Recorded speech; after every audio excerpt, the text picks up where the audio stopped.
গতকাল শুক্রবারের পর আজ সকাল 10:36 আবার ভূকম্পন রেকর্ড করে আবহাওয়া অধিদপ্তর।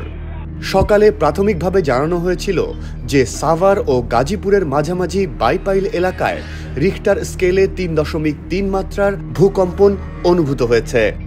পরে জানা যায় গতকালের মতো এটির উৎপত্তিস্থল নরসিংদী জেলা।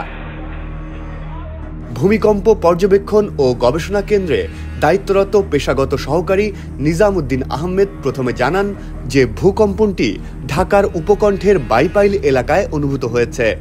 পরে বিস্তারিত পর্যালোচনায় জানা যায় বিশ্লেষণগত ভুলের কারণে এ তথ্যটি ভুল হয়েছিল এবং প্রকৃত উৎপত্তিস্থল ছিল নরসিংদীর পলাশ উপজেলায়।